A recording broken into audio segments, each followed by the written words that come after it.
Guys, आज हम बात करेंगे द मिथ ऑफ सिसिफस, जो एल्बर्ट कामू ने लिखी थी। और ये एक बहुत ही फेमस स्टोरी है। तो इसमें एक कैरेक्टर होता है सिसिफस, जिसको अपनी ज़िंदगी से बेहद प्यार होता है।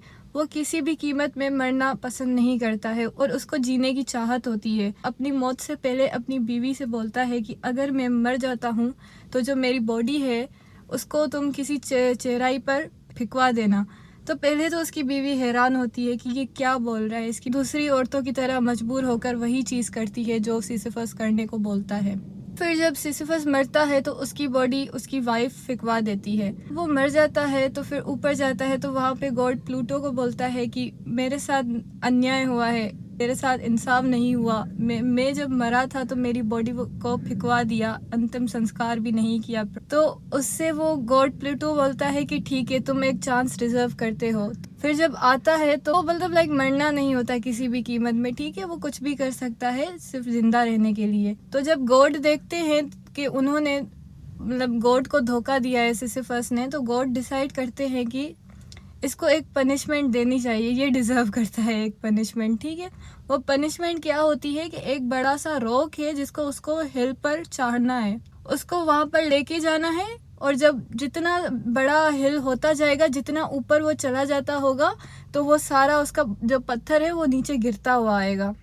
तो वो ये चीज़ है ना, लाइफ टाइम करता है, उसको गॉड इमोर्टल बना देता है। वो मर नहीं सकता, बट ये काम उसको लाइफ टाइम करना होता है। तो इससे हमें पता चलता है कि जो हमारी लाइफ है ये एक कैरेक्टर सिंबल की तरह यूज़ किया गया है। बट आजकल के दौर में जो हम लोग हैं, हम भी यही चीज़ करते हुए आ रहे हैं।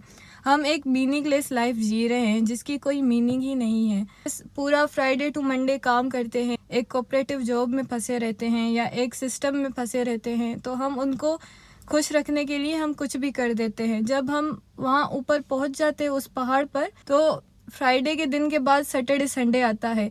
तो हम जब पहुँच चुके हैं उस पहाड़ पर, तो हमारे पास दो ऑप्शन होते हैं। तो यहाँ पर इस चीज़ को ख़त्म कर सकते हैं, या तो हम इस चीज़ को कैरी कर सकते हैं दोबारा मंडे आने पे, ठीक। तो आप जब सोचते हो, आपको सोचने में ही 2 दिन इतने कम लगते हैं कि आपका टाइम निकल जाता है। फिर वही मंडे आता है, वही आप मजदूरी, वही आपके काम कार दुनिया देखनी होती है। तो इस चीज़ को आप बोल सकते हो कि एल्बर्ट कामू ने बोला था कि अगर आपको यूजलेस चीज़ों से अपने स्टेप्स ब्रेक करने हैं, आपको लगता है कि आप इन चीज़ों के लिए नहीं बने हो, तो आप ये चीज़ कर सकते हो। दुनिया आपको नहीं लेने देती है, आपको मना करते हैं, बट आप हमेशा खुद की सुनो।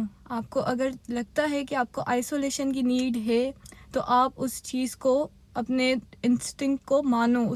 अगर मैं स्टेप बैक कर रहा हूँ तो उसमें कोई भी दिक्कत नहीं है। दो तरह के लोग होते हैं, एक एब्सर्ड होते हैं, एक नाइलिस्ट होते हैं। इन दोनों में फ़र्क क्या है? अगर एब्सर्ड है पर्सन, तो आपको जो मीनिंग नहीं भी मिलेगी लाइफ से, तो आप उसको रेबल होकर आप फिर भी जीने की ख्वाहिश रखोगे, आप उसको जीते रहोगे। पर जो नाइलिस्ट लोग होते हैं वो कहते हैं कि इस लाइफ की कोई भी मीनिंग नहीं है, ये मीनिंगलेस है जो भी हम जी रहे हैं। तो वो सिंपली बस एग्जिस्ट करते हैं, उनको कोई फ़र्क नहीं पड़ता। बट अगर आप एक एब्सर्ड हैं तो आप उस चीज़ को समझते हो कि मीनिंगलेस है, बट आप उस चीज़ को कैरी ऑन रखते हो और आप एक पेशेंटली जीते हो अपनी लाइफ को। तो लेट मी नो कि आप किस तरह के इंसान हो, नाइलिस्ट हो या एब्सर्ड हो, ठीक है।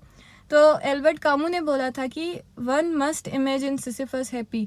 अब ये इतनी हेवी स्टेटमेंट है ना। लेट मी एक्सप्लेन कहने का मकसद है कि हम सिसिफस हैं, हम एक सिंबल हैं, सिसिफस हैं। तो one must imagine Sisyphus happy. हम वही जो है अपना मंडे टू फ्राइडे हम अपनी मजदूरी करके बैठ के, हम घर में जब हमें सैटरडे संडे मिलता है तो हम फिर वो डिसीजंस कुछ भी ले सकते हैं, कुछ भी सोच सकते हैं। बट जब दोबारा मंडे आता है तो हम वही अपनी खुशी से मीनिंगलेस वही काम करते हैं, हम वही अपनी पूरे हफ्ते की मजदूरी करते रहते हैं। तो हम ही इस चीज़ में खुश हैं, हम ही इस चीज़ को ब्रेक नहीं करना चाहते हैं। तो ये आपको बताइएगा स्टोरी कैसी लगी सिसिफस की, और आप कहीं ना कहीं रिलेट करते होंगे लाजमी। और आपके क्या ओपिनियंस है इस बारे में, and let me know what you are, nihilist या एब्सर्ड। मिलते हैं अगली वीडियो में।